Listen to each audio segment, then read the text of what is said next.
Travis Kelce signing with the Cleveland Browns wasn't just a surprise. It was a seismic shift that sent shockwaves through the NFL.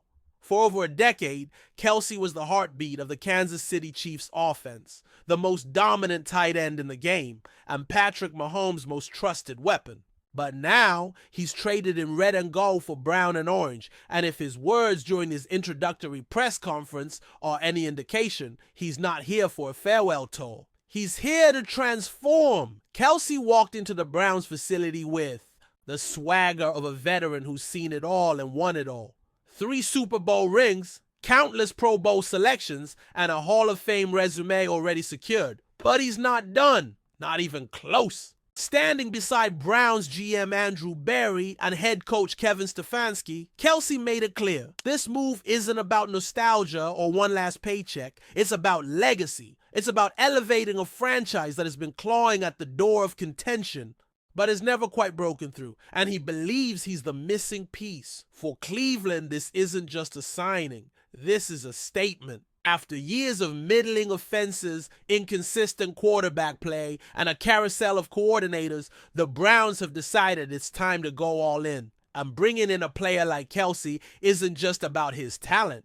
It's about his mentality. He brings championship DNA. He brings a culture of winning, of accountability, of expecting greatness rather than hoping for it. That's invaluable for a team that's often been its own worst enemy. Kelce's arrival immediately raises the floor and the ceiling of this offense. Deshaun Watson, who has faced his own share of scrutiny and pressure since arriving in Cleveland, now has a safety valve unlike any other in the league. The chemistry will need time to develop, but Kelce is the type of player who creates instant rhythm with his quarterback. His route running is surgical. His ability to read coverages and adjust on the fly is second to none. And let's not forget, he's as dangerous after the catch as any receiver in the game. But beyond the X's and O's, this move brings something else to Cleveland: belief.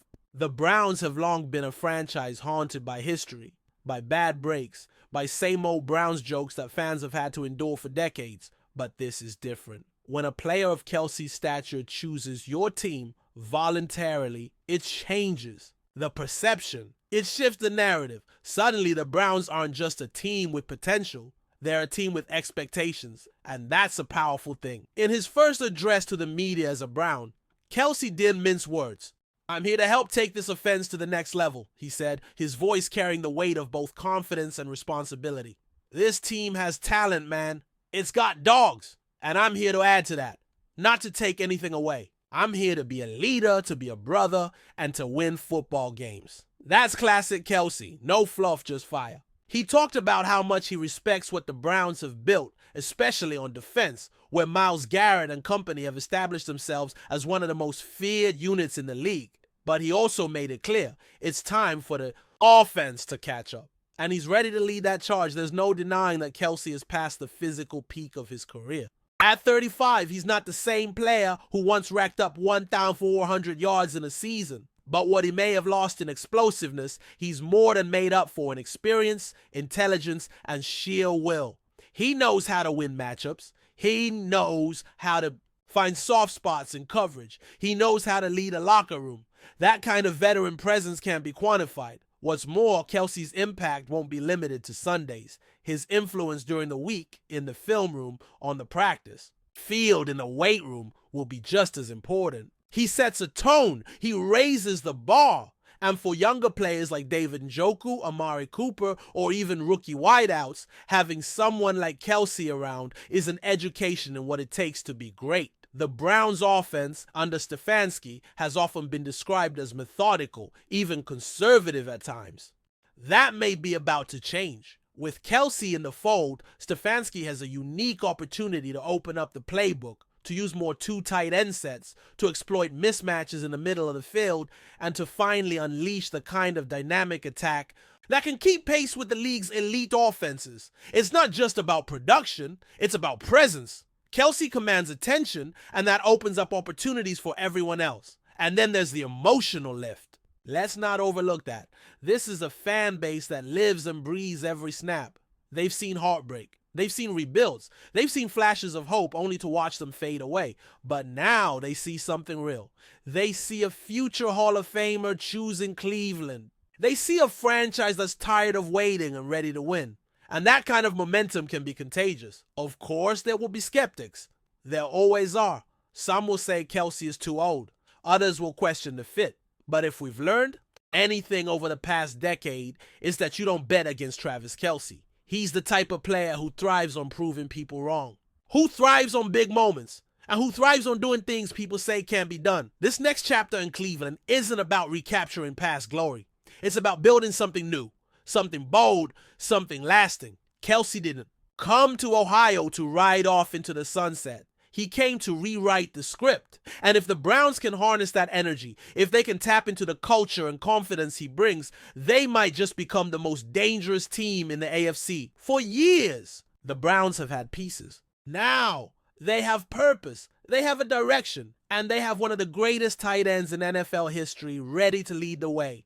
Travis Kelce didn't just sign with Cleveland. He put the league on notice. Thanks for riding with us on another Browns Blitz. If you liked the video, share it with a fellow fan. Hit subscribe and ring that bell so you're always part of the Dawg Pound conversation. Go Browns! If you're a diehard Browns fan and love breaking down the game like we do, hit that subscribe button and turn on the bell so you never miss a blitz. The Cleveland Browns are standing at the edge of a crucial decision, one that could reshape the future of their franchise. As the 2025 NFL Draft rapidly approaches, all eyes are on Cleveland and what they'll do with the number 2 overall pick. The pressure is immense, the speculation is endless, and the stakes couldn't be higher. But just when it seemed the script was written, new rumors have emerged. Rumors that hint at a bold, unexpected twist that could leave fans stunned. For weeks, the narrative surrounding the Browns has been increasingly clear. They probably won't be selecting a quarterback at the top of the draft. That much has been echoed by insiders and analysts alike. Cleveland appears to be leaning toward addressing another area of need, possibly adding a cornerstone defender or blue-chip offensive weapon instead of rolling the dice on a quarterback so early. But here's the catch. Just because they're not planning to take a quarterback at number 2 doesn't mean they're out of the quarterback market entirely. Far from it. In fact, there's growing buzz that Cleveland might be setting the stage for a dramatic move later in the first round. Enter NFL insider Ian Cummings, who in his latest 7-round mock draft for Pro Football Network unveiled a scenario that could send shockwaves through the league.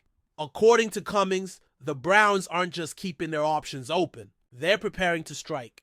Cummings predicts that Cleveland will execute a blockbuster trade with the Buffalo Bills, targeting the 30th overall pick. And who would they select with that pick? None other than Ole Miss quarterback Jackson Dart, a name that's quietly been rising on draft boards and generating serious intrigue among scouts and executives. In this 2025 NFL mock draft, the Browns move up for Dart, boxing out the Giants. Cummings wrote, implying that Cleveland is not only eyeing Dart, but also positioning itself to beat other quarterback-needy teams to the punch. It's a bold strategy, and one that hints at the kind of aggressive mindset we haven't seen from this front office in quite some time. But why Dart? What makes him so special? And why would Cleveland be willing to part with so much draft capital to get him? According to Cummings, Dart is a natural fit for head coach Kevin Stefanski's offensive system. He's got the tools, arm strength, mobility, and toughness. But more importantly, he's shown flashes of the one thing that often separates good quarterbacks from great ones: the ability to anticipate throws in the intermediate range. That's where Stefanski's scheme thrives. And if Dart can continue to develop that aspect of his game, the potential is there for something truly special. The proposed deal is as bold as it is intriguing. Cleveland would send their early second-round pick, number 33, a third-rounder, number 94, and a second-round pick in 2026 to the Bills. In return, the Browns would receive the number 30 overall pick along with a fifth-rounder in 2026. On paper, that's a hefty price to move up just 3 spots. But if Dart is the guy, if the Browns truly believe he can be their long-term answer at quarterback, it's the kind of risk that might be worth taking. This wouldn't be the first time a team made a late first-round move for a quarterback. They believe in. In fact, history is filled with examples of franchises that made bold moves on day one and ended up reaping the rewards for years to come. The Kansas City Chiefs did it for Patrick Mahomes. The Baltimore Ravens did it for Lamar Jackson. Could Jackson Dart be that kind of move for the Browns? What's especially fascinating about this scenario is the timing. It's not just about getting Dart, it's about getting him before someone else does. With teams like the New York Giants lurking in the late first round, Cleveland may see this as a now or never moment. If they wait until day 2, Dart could easily be gone. That urgency adds another layer of drama to an already electric draft storyline. And then there's the bigger picture. If Cleveland does make this move, what does it say about their confidence in their current quarterback room? What does it say about their long-term vision for the franchise? It's possible that this isn't just about Jackson Dart. It's about reshaping the identity of the Browns for years to come. Of course, this is still just a projection. Nothing is set in stone. But the signs are there. The interest is real. And if this trade comes to life on draft night, it could signal a new era in Cleveland, a signal that the Browns are ready to make bold moves in pursuit of something greater than just competing. They want to win, they want to lead, and they might just be willing to bet big to make it happen. So now we wait. The countdown to the draft is on, and with every passing hour, the anticipation only grows. Will Cleveland pull the trigger? Will Buffalo be open to a deal? Will Jackson Dart find himself wearing brown and orange come Thursday night? Nothing is certain. But one thing is clear. If the Browns go through with this, it won't be just another pick. It'll be a statement. And the rest of the NFL will be watching, enjoying the content so far. Smash that like button and drop your take in the comments. We want to hear what you think about the Browns this season.